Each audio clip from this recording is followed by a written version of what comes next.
सभी दर्शकों को नमस्कार। आज हम हैं इंदौर में, जहां हम मिल रहे हैं डॉक्टर संदीप गुप्ता से, जो मैनेजिंग डायरेक्टर हैं Decent Animal Nutrition Private limited.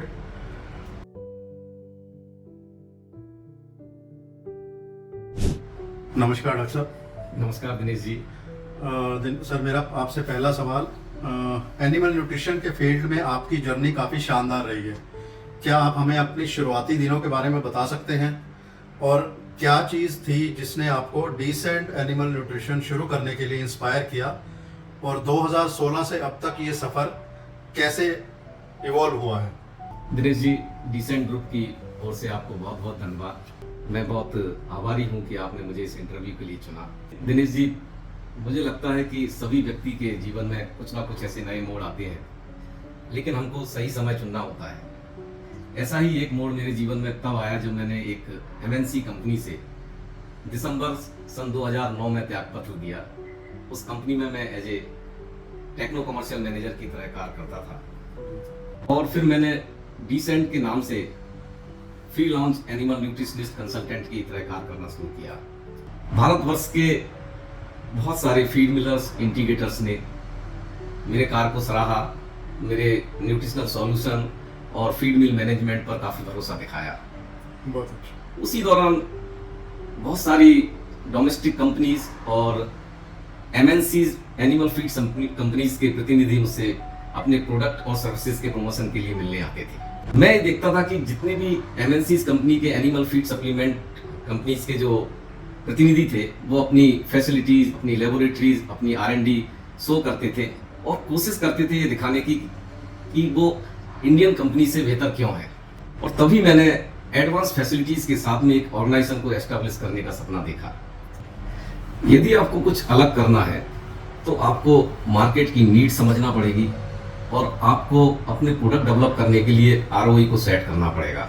और इन सबको ध्यान में रखकर यदि अपने आइडिया को आप जनरेट करते हैं और उसको इनोवेशन में तब्दील करते हैं, तो आप कहीं ना कहीं सक्सेस की तरफ बढ़ते हैं। डीसेंट जैसी ग्रोइंग कंपनी को हर कदम पर अग्नि परीक्षा देनी होती है। हमने देखा है कि अगर हमको बड़ी एमएनसीज कंपनी, बड़ी घरेलू कंपनी के सामने अगर कम्पीट करना है, उनके सामने अपने आप को स्टैंड करना है, तो कहीं ना कहीं अपनी क्वालिटी कंट्रोल सिस्टम को मजबूत करना पड़ेगा। और फिर डीसेंट ग्रुप ने एक एडवांस लेबोरेटरी और रिसर्च सेंटर का एस्टेब्लिशमेंट किया।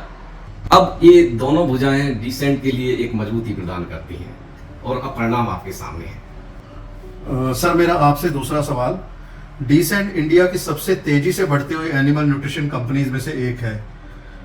मार्केट में दूसरों के कंपैरिजन में अगर हम देखें तो फीड सप्लीमेंट प्रीमिक्स डेवलप करने में आपकी अप्रोच किस तरह दूसरों से अलग है? देखिए दिनेश जी, जैसा कि मैंने आपसे कहा कि अगर हमको इनोवेटिव प्रोडक्ट डेवलप करने हैं तो हमको मार्केट की नीड और साथ ही ROI को समझना जरूरी है। तभी हम किसी आइडिया को इनोवेट कर सकते हैं। यहाँ मैं आपको अपने पहले प्रोडक्ट प्रोइज, जो कि एक आइडेंटिफाइड सिस्टीन प्रोटीएज है जी, उसके बारे में बताता हूँ।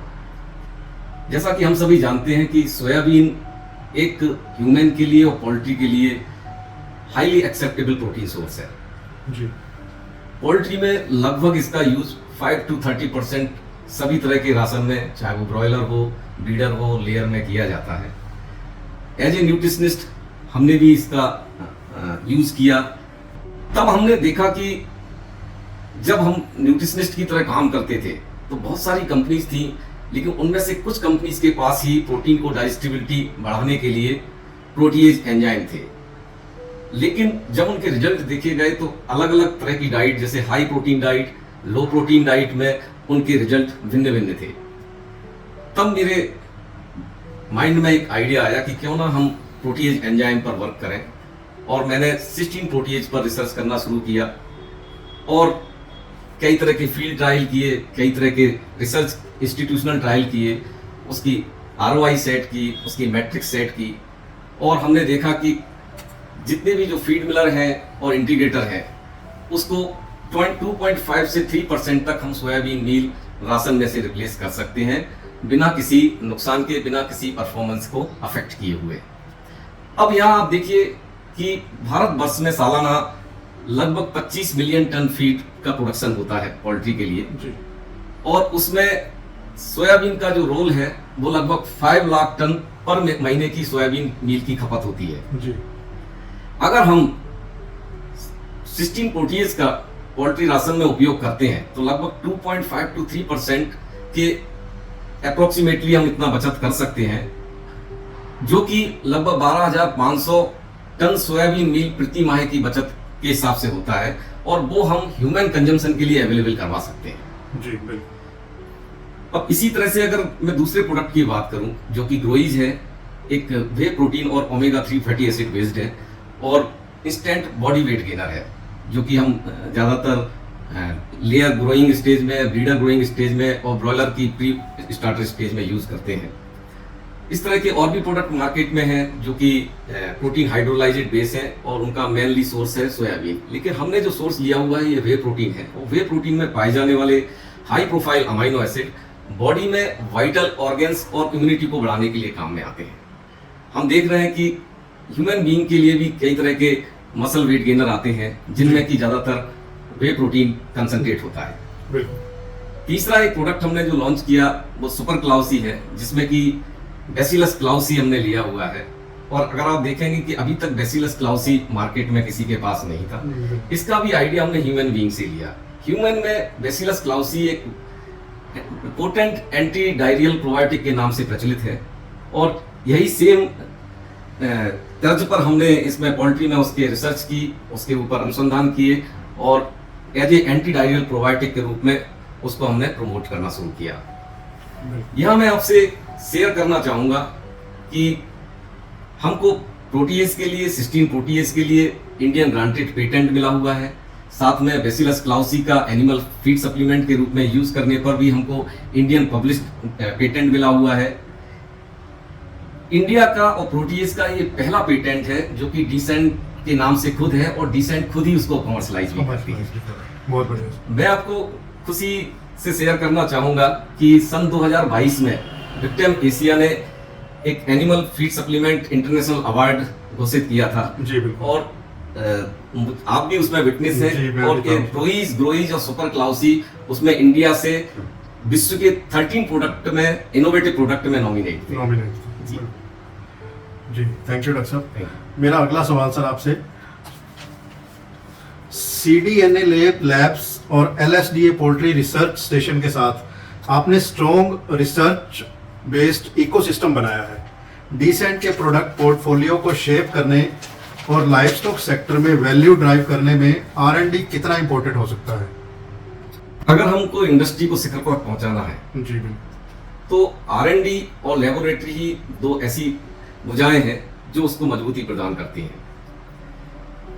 यहाँ अगर मैं CDNA लैब की आपसे बात करूं तो ये एक अत्याधुनिक उपकरणों से सजी हुई ऐसी लैब है जहां हम फूड और फीड से रिलेटेड सभी न्यूट्रिटिव वैल्यू चेक कर सकते हैं, सारे एडल्ट्रेंट चेक कर सकते हैं, माइक्रो न्यूट्रिएंट चेक कर सकते हैं, चाहे वो अमाइनो एसिड हो, विटामिन्स हो, ट्रेस मिनरल्स हो, हैवी मेटल्स हैं, पेस्टिसाइड्स हैं, माइक्रोबियल कंटेमिनेशन है। एक ही स्थान पर हम CDNA लैब में चेक कर सकते हैं। और CDNA लैब का अगर मैं बात करूं कि उसकी जो संरचना है, उसका इंस्टॉलेशन है, वो US FDA के अनुसार किया हुआ है। और मुझे आपसे शेयर करते हुए ये भी खुशी है कि अभी कुछ ही दिनों पहले NABL बॉडी ने इसका ऑडिट किया हुआ है और शायद आगामी महीनों में हम CDNA lab NABL accredited lab कहलाएगी। बहुत अच्छा, बहुत बढ़िया। यहाँ मैं आपसे शेयर करना चाहूँगा कि डिसेंट ग्रुप ने CDNA लैब और LSDA, जिसके बारे में मैं अभी आपको बताने वाला हूँ, इन दोनों को अलग रखा हुआ है। एक अलग एंटिटीज हैं, वो इसलिए कि भारतवर्ष से जुड़े हुए जितने भी पोल्ट्री इंडस्ट्री से जुड़े हुए लोग हैं वो इसकी सुविधाओं का लाभ ले सकते हैं। बिल्कुल। उनके मन में ये ना रहे कि डिसेंट का ही ग्रुप है, उन्हीं का ही है, तो वो उसकी रिपोर्टिंग में किसी तरह का कुछ मैनिपुलेशन हो सकता है, इसलिए इसकी डिफरेंट आइडेंटिटी। बिल्कुल, ये डिफरेंट एंटिटीज हैं और इनको डिफरेंट तरीके से ही रेगुलेट किया जाता है। जी, आप LSDA और उसके बारे में कुछ बता रहे थे। बिल्कुल, अब LSDA के बारे में यदि मैं बताऊं तो मेरे लिए इसका गठन करना एक जागते हुए सपने देखने जैसा था। और ये एक नॉन प्रॉफिट ऑर्गेनाइजेशन है जो कि सेक्शन 8 एक्ट 2013 में रजिस्टर्ड है। इसका फुल फॉर्म है live stock scientific development association. यह एक ट्रू एनवायरमेंट कंट्रोल से सुसज्जित एक रिसर्च सेंटर है और मुझे ये कहते हुए खुशी है कि ये एक ऐसा रिसर्च सेंटर है जो विश्व में और कहीं भी नहीं है। इसमें हम पूरी तरह से एनवायरनमेंट को कंट्रोल कर सकते हैं रिसर्च के लिए HVAC सिस्टम के माध्यम से। HVAC सिस्टम का माध्यम से मैं इसलिए इस बात को यहाँ कहूँगा क्योंकि अभी तक जो रिसर्च सभी जगह होती है वो या तो ओपन हाउस में होती है या फिर EC हाउस में होती है। लेकिन यहाँ हम आंशिक रूप से केवल टेम्परेचर और ह्यूमिडिटी को ही मेंटेन कर पाते हैं। लेकिन LSDA में HVAC सिस्टम के माध्यम से हम पूर्णतः रूप से एनवायरनमेंट को कंट्रोल कर सकते हैं। अगर देखिए हमको किसी मॉलिक्यूल पर रिसर्च करनी है तो जनरली हमको उस मॉलिक्यूल को छोड़ के बाकी सभी पैरामीटर को कंट्रोल करना होता है और उसमें खास तौर पर एनवायरमेंटल पैरामीटर्स का बहुत ध्यान रखा जाता है। तो यहाँ हम टेम्परेचर और ह्यूमिडिटी के साथ में गैसियस एक्सचेंज जैसे oxygen, carbon dioxide and ammonia को भी यहाँ कंट्रोल कर सकते हैं। ये अपने आप एक नई चीज है। जी बिल्कुल। तो मैं कई जगह गया, मैंने बहुत सारे रिसर्च सेंटर भी देखे, लेकिन सभी लोगों ने इसको एप्रिशिएट किया कि अभी ये सिस्टम आने वाले समय में बहुत काम में आने वाला है। और यहाँ मैं एक बात और शेयर करना चाहूँगा कि गवर्नमेंट ऑफ इंडिया और FSSAI के रेगुलेशन के हिसाब से आने वाले समय में चाहे वो एनिमल फीड इंडस्ट्री हो, एनिमल फीड सप्लीमेंट इंडस्ट्री हो, सभी को इस तरह की सुविधाओं को लेना बहुत अनिवार्य होने वाला है। बिल्कुल कंपलसरी होने वाला है जी। सर मेरा आपसे अगला सवाल, आपको काफ़ी समय हो गया इस इंडस्ट्री में, जैसे कि आपने बताया, आपको क्या लगता है कि आने वाले 10 सालों में इंडियन लाइवस्टॉक और पोल्ट्री सेक्टर किस तरह इवॉल्व होगा, खासकर सस्टेनेबिलिटी, जिसकी हम आजकल बहुत बात कर रहे हैं, सस्टेनेबिलिटी और प्रोडक्टिविटी पर बढ़ते फोकस के साथ? देखिए Dinesh ji, private poultry industry तो बिल्कुल ग्रो कर रही है और ये अगर हमको चाहिए कि आने वाले दशकों में और ग्रो करे तो गवर्नमेंट का और इंडस्ट्री का तालमेल बैठना बहुत जरूरी है, जिसकी कि आज बहुत कमी है इस समय। अगर हम बात करें गवर्नमेंट की तो सन 2016 में आपने देखा होगा कि गवर्नमेंट ने डबलिंग फार्मर इनकम इनिशिएटिव शुरू किया था, जो कि 2022 में खत्म होना था, कंप्लीट होना था। और इस तरह से गवर्नमेंट नई नई स्कीमें लागू करती है जिससे कि फार्मर का इन्वॉल्वमेंट हो, उनको नई नई तकनीकें यूज करें। फिर उसके बाद जैसे एक विकसित किसान संपन्न योजना, इसको गवर्नमेंट ने लागू किया। उसका मुख्य उद्देश्य ये था कि नई टेक्नोलॉजी को हम एडॉप्ट करें, चाहे वो एग्रीकल्चर सेक्टर हो या एलाइड लाइव स्टॉक सेक्टर हो, जैसे कि पोल्ट्री, मत्स्य पालन, बकरी पालन, डेयरी पालन, सुअर पालन। तो सभी के लिए नई टेक्नोलॉजी को एडॉप्ट करना और फार्मर का खुद का इंगेजमेंट उस फार्मिंग में करना, ये उस उद्देश्य के तहत आता है। तो जैसे जैसे पोल्ट्री में नई टेक्नोलॉजी एडॉप्ट होती जाएगी, नए फार्मर आते जाएंगे, वो अपने आप को उसमें इन्वॉल्व करेंगे, स्किल डेवलपमेंट करेंगे, तो आने वाले दशकों में उसका बिल्कुल हमको सक्सेस मिलती रहेगी और एक सस्टेनेबिलिटी बनी रहेगी। यहाँ मैं एक बात और जोड़ना चाहूँगा कि अभी देखिए मीट प्रोसेसिंग भी भारत में अब दस्तक देना शुरू कर दिया है। बिल्कुल। तो मुझे ऐसा लगता है कि आने वाले समय में इंटीग्रेशन का मॉडल भी चेंज हो सकता है कि कुछ फार्मर जो अभी मुर्गियां पाल रहे हैं वो पालेंगे और साथ में कुछ फार्मर चिकन प्रोसेसिंग करेंगे।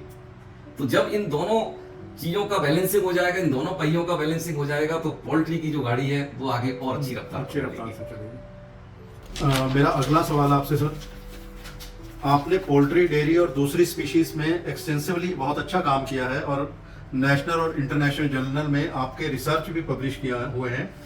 अपनी प्रोफेशनल जर्नी में अब तक आपको अपनी किस पर्सनल अचीवमेंट या ऐसा क्या है माइलस्टोन हुआ है जिस पर आपको गर्व है? देखिए दिनेश जी, मैं एक एवरेज न्यूट्रिशनिस्ट हूँ, बहुत छोटा टेक्निकल पर्सन हूँ।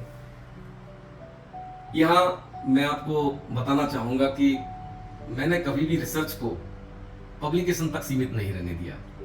मुझे आज भी याद है किसी ने मुझे कहा था कि सही मायने में रिसर्चर और साइंटिस्ट वो है जो अपनी रिसर्च को आम पब्लिक तक लेके जाता है, उसको कमर्शलाइज करता है, इंडस्ट्री में देता है। तो अगर मैं ये मानूं कि न्यूट्रिशनिस्ट से डिसेंट ग्रुप तक की स्थापना मेरे लिए एक अचीवमेंट रही है। बिल्कुल। लेकिन इसमें भी अगर मैं खास अचीवमेंट की बात करूं तो वो है LSDA का गठन, जो रिसर्च सेंटर एक बनाया हुआ है। और मैं ये मानता हूं कि आने वाले समय में सभी पोल्ट्री व्यवसाय से जुड़े हुए लोग इसके महत्व को समझेंगे, इसको सराहेंगे। अगर मैं इसके उद्देश्यों की बात करूं तो ये मेरे लिए इसलिए भी खास नहीं है कि एक अपने आप में state of the art research facility है। इसके उद्देश्य मेरे लिए बहुत महत्वपूर्ण है। जैसे कि हम लोग इंस्टीट्यूट्स को, इंडस्ट्री को रिसर्च के लिए प्लेस देते हैं। यहाँ टेक्नोक्रेट, साइंटिस्ट स्किल डेवलप कर सकते हैं, ट्रेनिंग ले सकते हैं। हमने यहाँ एक छोटा पैलेट प्लांट भी बनाया हुआ है। तो जनरली क्या होता है कि अगर कोई अपनी खुद की भी रिसर्च करना चाहता है, चाहे वो इंस्टीट्यूट हो या इंडस्ट्री में हो, तो वो यहाँ से पैलेट फीड ले सकता है और एक्चुअल उस पर रिजल्ट अपने देख सकता है। तो बहुत सारे ग्रांट हैं, अवार्ड हैं, कंटिजेंसी है, हम LSDA के माध्यम से प्रोवाइड करते हैं। यहाँ मैं एक और बात जोड़ूंगा, हम LSDA के माध्यम से कुछ सोशल वेलफेयर के भी काम करते हैं। जैसे कि गर्मियों में पक्षियों को दाना प्रोवाइड करवाना, उनको शेल्टर देना। और अभी एक बहुत अच्छे मुख्य उद्देश्य से हम जुड़े हुए हैं। हमारा डिसेंट एनिमल न्यूट्रिशन के डेयरी डिवीजन का एक प्रोडक्ट आता है मिल्कीज, जो कि बहुत कम समय में दुधारू पशुओं में दूध बढ़ाता है, खासतौर पर गायों में। तो हम LSDA के माध्यम से भारतवर्ष की मंदिरों से जुड़ी जितनी भी गौशालाएं हैं, उनको वो प्रोडक्ट निःशुल्क पहुंचाते हैं। बिल्कुल। तो मैं आपके माध्यम से यहाँ दर्शकों से ये भी कहना चाहूंगा कि अगर उनके आसपास भी इस तरह की मंदिरों की गौशालाएं हैं तो वो हमारे वेब पेज को देख सकते हैं, वहाँ से कॉन्टैक्ट डिटेल लेके हमारी टीम से संपर्क कर सकते हैं। हमारे यहाँ टेक्निकल पर्सन है, मार्केटिंग टीम है, उन तक अगर खबर पहुंचेगी फिर अपने आप हमारी टीम वो गौशालाओं से संपर्क करेगी और लाइफ टाइम हम उनको मिल्कीज प्रोडक्ट जो कि दूध बढ़ाने के काम में आता है वो पहुंचाते रहेंगे, फ्री ऑफ कॉस्ट, निःशुल्क। बिल्कुल, बहुत अच्छा। डॉक्टर साहब, मेरा आपसे आखिरी सवाल, जैसे कि आपको पता है कि हमारी इंडस्ट्री में जितनी भी कंपनीज हैं या जितने भी बड़े बड़े कॉर्पोरेट हाउस हैं, सब जगह स्किल मैन पावर की बहुत शॉर्टेज है। अच्छे लोग नहीं मिलते हैं इंडस्ट्री में काम करने वाले, जो मैनेजर हैं, सेल्स वाले हैं, मार्केटिंग है, हर तरह में लेबर है, हैचरी पे है, फार्म लेवल पे अलग अलग प्रॉब्लम्स हैं सबकी, कि मैन पावर की बहुत शॉर्टेज है। और उसके बाद दूसरा हमारे पास जो चैलेंजेस हैं उनमें सबसे बड़ा चैलेंज है मक्का का, कि हमारे पोल्ट्री इंडस्ट्री का जो मक्का है वो एथेनॉल में चला गया, उसके कारण हमें थोड़ा सा शॉर्टेज, इंडस्ट्री में शॉर्टेज फील हो रही है। तो उसके बारे में आप क्या कहना चाहेंगे? और अंत में जाते जाते आप इंडस्ट्री के लोगों को अपनी तरफ से क्या संदेश, क्या मैसेज देना चाहेंगे? देखिए दिनेश जी, आपका जो पहला इसमें पार्ट है क्वेश्चन का कि स्किल डेवलपमेंट या जो मैन पावर है वो हमको स्किल मैन पावर नहीं मिल पाता है। यहाँ फिर से मैं गवर्नमेंट के रोल के बारे में बात करता हूँ। अगर हम देखेंगे तो गवर्नमेंट सेल्फ एम्प्लॉयमेंट के लिए अनएम्प्लॉयमेंट के भत्ते के रूप में बहुत सारी स्कीम ऐसी निकाली हुई है। इवन स्किल डेवलपमेंट के लिए भी बहुत सारी योजनाएं हैं। यहाँ फिर से मैं एग्जांपल देता हूँ LSDA का। हमने LSDA के उद्देश्य में भी एक महत्वपूर्ण उद्देश्य इसको रखा हुआ है कि हम किसी भी तरह से स्किल डेवलपमेंट करें, लोगों को ट्रेन करें, जैसा कि मैं आपको बता भी चुका हूँ। अगर हम इंडस्ट्री से जुड़ी हुई बात करें तो मैं टेक्निकल चीजों से स्किल डेवलपमेंट के बारे में यदि बात करूं कि अगर जैसे LSDA जैसे स्टेशन अगर और भी बन जाते हैं तो वो कहीं ना कहीं हमको हमारे लोगों में से ही अच्छे लोगों को ढूंढ के हम उनको स्किल कर सकते हैं, उनको ट्रेन कर सकते हैं। जैसे हमारे यहाँ पैलेट मिल है, तो अगर सपोज करो आपको कोई ऐसा चाहिए जो पैलेट मिल को हैंडल कर सके, तो वो हमारे यहाँ आता है, वो ट्रेनिंग ले और वो थोड़ा सा अपने आप को सेव कर सकता है और फिर आगे चल के वो कॉमर्शियल पैलेट मिल को चलाने के काबिल बन सकता है। एक स्किल्ड मैन पावर। इसी तरह से अगर फार्मिंग की बात करें तो हमारे यहाँ जैसे ब्रॉयलर, लेयर, ब्रीडर सभी के लिए रिसर्च की फैसिलिटी है। तो हम एक इसमें शॉर्ट कोर्सेज के प्रोग्राम भी चलाते हैं, ट्रेनिंग प्रोग्राम चलाते हैं। उनको वो अटेंड करके अगर आपके पास या क्लस्टर में कहीं भी इस तरह के लोग हैं तो वो यहाँ आके ट्रेनिंग ले सकते हैं और स्किल को डेवलप कर सकते हैं। इवन LSDA नहीं, और भी कई ऐसे इंस्टीट्यूट्स हैं जो बड़े बड़े ऑर्गेनाइजेशन हैं जो उनको रन करते हैं, वहां जाकर भी हम इन चीजों को बढ़ावा दे सकते हैं। दूसरी बात, अगर मैं मेज की अगर बात करें तो देखिए हम कहीं ना कहीं as a Indian western countries को फॉलो करते हैं। अगर हम परफॉर्मेंस की बात करें तो हम बिल्कुल हाई परफॉर्मेंस की तरफ भागते हैं कि हमको 1.3 का FCR चाहिए, 1.2 का चाहिए, तो अभी इस तरह की बातें हम करते हैं। देखिए मेरा ये मानना है कि हमको जो भी परफॉर्मेंस हो, परफॉर्मेंस और अवेलेबिलिटी में उसका बैलेंस होना चाहिए। गवर्नमेंट की क्या पॉलिसी है मेज को लेके, उस इथेनॉल को बनाने से लेके, इसमें कितना चेंज होगा कितना नहीं होगा ये हम अभी नहीं कह सकते हैं, लेकिन कम से कम एज ए न्यूट्रिशनिस्ट मैं ये कह सकता हूं कि हम उनके सब्स्टिट्यूट ढूंढ सकते हैं। हमको ROI निकालना है, अपने प्रोडक्शन की अपनी प्रोडक्शन कॉस्ट निकालना है। उसके हिसाब से अगर हम चाहें कि मेज के जो जो सब्सटीट्यूट्स हैं उनको हम बहुतायत में दूसरे फीड सप्लीमेंट के साथ में किस तरह से हम यूज करें, इस तरह से हम उसकी अवेलेबिलिटी को कंप्लीट कर सकते हैं अपनी फार्मिंग में मेज के सब्सटीट्यूट के रूप में। बिल्कुल। तीसरा सर, मैं आपके माध्यम से सभी को पोल्ट्री इंडस्ट्री को ये संदेश देना चाहता हूँ कि देखिए, मैंने अपनी जो शुरुआत की थी एज ए न्यूट्रिशनिस्ट शुरुआत की, धीरे धीरे लोगों ने सपोर्ट किया और एक डिसेंट ग्रुप बन गया। उसमें हम लोग एनिमल फीड सप्लीमेंट मैन्युफैक्चरिंग करते हैं। एज ए बिजनेसमैन अगर मैं बात करूँ तो बिना लैब और बिना रिसर्च के भी बिजनेस सभी का चलता है, बहुत सारे लोग हैं जो बिजनेस करते हैं, कर ही रहे हैं। लेकिन लैब और CDNA लैब और LSDA को मैं फिर से कहूँगा कि इसको हमने अपने एनिमल फीड सप्लीमेंट डिवीजन से अलग रखा हुआ है। और मेरी आप सबसे अपील है, रिक्वेस्ट है कि आप उसकी सेवाओं का, उनकी सुविधाओं का लाभ आप ले सकते हैं। चाहे तो आप एक बार विजिट करके आपको लगता है कि इस तरह की सुविधाएं आपके पास खुद होना चाहिए, तो आप खुद भी इन सुविधाओं का अपने यहाँ से देखकर उनको बना सकते हैं और उपयोग कर सकते हैं, जिससे कि हम कहीं ना कहीं इंडिया में अपने आप को इंडिया को कंट्रीब्यूट कर पाए और इंटरनेशनल प्लेटफॉर्म पे बोल पाए कि इंडिया में भी हम सभी के पास तरह की सुविधाएं हैं जो दूसरे लोग हमको आके बताते हैं। बहुत बहुत धन्यवाद। जी, thank you sir, thank you doctor.